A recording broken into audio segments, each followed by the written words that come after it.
नमस्कार, मैं हूं निखिलेश और एफिडेविट पर आप देख रहे हैं देश दुनिया का हाल। नगर निगम के परियोजना अधिकारी राजू कुमार ने प्रधानमंत्री आवास योजना पर कहा कि जिसका पक्का मकान नहीं है वह प्रधानमंत्री आवास योजना के तहत आवास के लिए ऑनलाइन आवेदन कर सकता है। आवेदन के पश्चात जांच की जाती है, उसके बाद डीपीआर तैयार करके भेजा जाता है। उसके बाद धनराशि स्वीकृत करके लाभार्थी के खाते में 2.5 लाख रुपए भेजे जाते हैं। पहले किस्त में 50,000 व दूसरे किस्त में 1.5 लाख व तीसरे किस्त में 50,000 की धनराशि लाभार्थी के खाते में भेजकर उसे आवास योजना से जोड़ा जाता है। पास अपना पक्का मकान नहीं है वो प्रधानमंत्री आवास योजना के तहत अपना आवेदन कर सकते हैं। आवेदन करने के पश्चात आवेदन की जांच की जाती है। जांच के बाद डीपीआर तैयार करके भेजा जाता है। ऐसे लाभार्थियों को 2.5 लाख रुपए स्वीकृत किए जाते हैं। वो 3 किस्तों में दिया जाता है, 1 लाख, 1,50,000। ये धनराशि पूर्णतया उनको दे दी जाती है। उस पर कोई ब्याज, कोई रिकवरी नहीं होती है। पूर्णतया उनको मकान बनाने के लिए दी जाती है।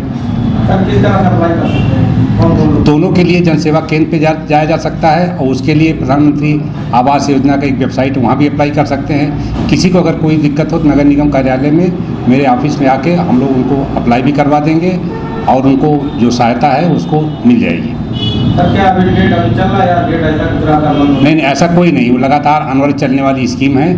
प्रधानमंत्री आवास योजना में अभी पिछले 1 महीने पहले माननीय मुख्यमंत्री जी द्वारा 2 लाख लाभार्थियों को पूरे प्रदेश में पहली किस्त दी गई है। दोबारा नया कार्यक्रम फिर होने वाला है, जिसके तहत जो चयनित लाभार्थी जिनका डीपीआर तैयार हो गया है उनको प्रथम किस्त की धनराशि 1 लाख रुपया उनके खाते में भेजी जाएगी। गोरखपुर परिवहन निगम के क्षेत्रीय प्रबंधक लव कुमार सिंह ने बताया कि गोरखपुर से 4 जिलों के लिए इलेक्ट्रिक बसें चलाई जाएंगी। परिवहन निगम द्वारा 200 बसें खरीदी गई हैं, जिसमें से 20 बसें गोरखपुर परिक्षेत्र को मिली हैं। यह बसें अब आना शुरू हो गई हैं, जिसमें से 13 बसें आ चुकी हैं। चार्जिंग स्टेशन का काम भी तेजी से हो रहा है, जो इसी माह में बनकर तैयार हो जाएगा। इलेक्ट्रिक बसेस का जो लास्ट फेज में खरीदी गई थी परिवहन निगम की 100 बसेस परचेज हुई थी, जिसमें से 20 बसें गोरखपुर परिक्षेत्र को मिली थी। ये बसेस अब आना शुरू हो गई हैं। लगभग 13 बसेस हमारी जो 20 के अलॉटमेंट में से 13 बसेस आ गई हैं। अभी उसका जो चार्जिंग इंफ्रा है उसका भी काम हो गया है। विद्युत संयोजन का काम थोड़ा रह गया है, उसमें लगभग 20-25 दिन का भी टाइम लगेगा। उसके बाद होली उपरांत हम लोग इन बसों का संचालन 6 रूटों पे करेंगे, जिसमें बलिया, प्रयागराज, बनारस, अयोध्या और हमारे परिक्षेत्र के 3 रूट हैं, जिसमें सोनौली, लार और जो यहाँ पे कस्या होते हुए तमकुही राज तक। तो ये 6 रूट हैं। जो परिक्षेत्र के रूट हैं वो 100 किलोमीटर के हैं, जो बाहर के रूट हैं 150 से 200 किलोमीटर के हैं। तो उनका काम हम लोगों का, जैसे वहाँ पे चार्जिंग स्टेशन का हमें बनारस में भी चाहिए, तो वो काम हो गया है। बलिया का काम अभी रह गया है। तो जल्दी उम्मीद है कि हम लोग विद इन अ मंथ हम लोग ये बसों का संचालन सुचारू रूप से प्रारंभ करेंगे और इन बसों के आ जाने से जो यात्री हैं उनको एक और सुविधा, जो इलेक्ट्रिक बस की लंबी दूरी की सुविधा बस की, वो अवेलेबल हो जाएगी और उनको एक सुगम यात्रा का अनुभव होगा। पूर्वोत्तर रेलवे द्वारा होली पर्व के दृष्टिगत विशेष ट्रेनें चलाने का प्रावधान किया गया है। इस संबंध में सीपीआरओ पंकज कुमार सिंह ने बताया कि पूर्वोत्तर रेलवे द्वारा होली पर 62 स्पेशल ट्रेनें चलाई जाएंगी। होली के दौरान यात्रियों की संख्या बढ़ जाती है और मांग को देखते हुए रेलवे प्रशासन ने अमृतसर, लालकुआं, अंबाला और राजकोट के लिए होली स्पेशल ट्रेनों के संचालन का निर्णय लिया है। 10 ट्रेनों का नोटिफिकेशन भी जारी कर दिया गया है। तो होली को ध्यान में रखते हुए रेलवे ने विशेष तैयारियां की हुई हैं और अभी तक जो प्लानिंग बनाई गई है 62 स्पेशल ट्रेन चलाए जाने की प्लानिंग बनाई गई है। 10 स्पेशल ट्रेनों का नोटिफिकेशन हम लोगों ने जारी किया है। इन ट्रेनों का नोटिफिकेशन जारी किया है, उसमें से लालकुआं राजकोट के बीच में एक ट्रेन चला रहे हैं। मऊ से अंबाला जो कि गोरखपुर होते हुए जा रही है।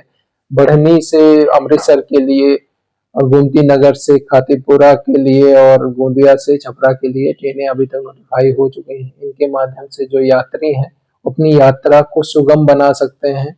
और रेलवे का, जैसा कि पहले भी हम लोगों ने अपील किया है कि रेल वन ऐप, एक मास्टर ऐप रेलवे ने लॉन्च किया है। इसके माध्यम से रेलवे से संबंधित सभी प्रकार की अपडेटेड जानकारी प्राप्त कर सकते हैं।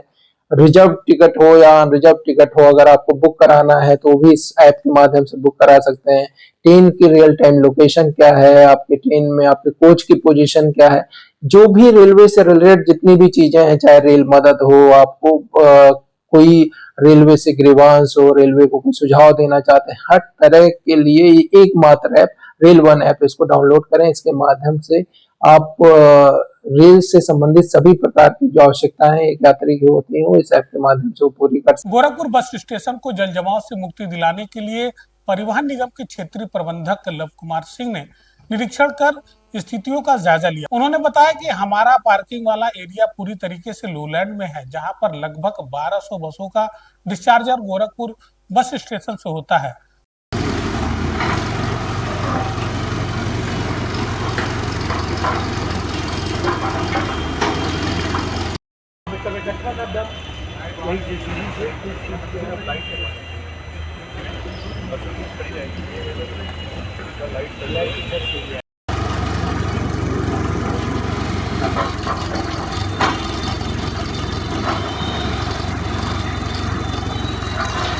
देखिए, ये जो हमारा पार्किंग वाला जो पूरा एरिया था, जिसमें हमारी लगभग 1200 बसेस का डिपार्चर गोरखपुर बस स्टेशन से होता है, तो उसके लिए बड़ी पार्किंग की ज़रूरत थी और हमारे पास स्पेस अवेलेबल थी। बट ये जो एरिया था वो पूरा लो लैंड था, जिसमें पानी भर जाता था और पानी लगभग बरसात के बाद भरा ही रहता था।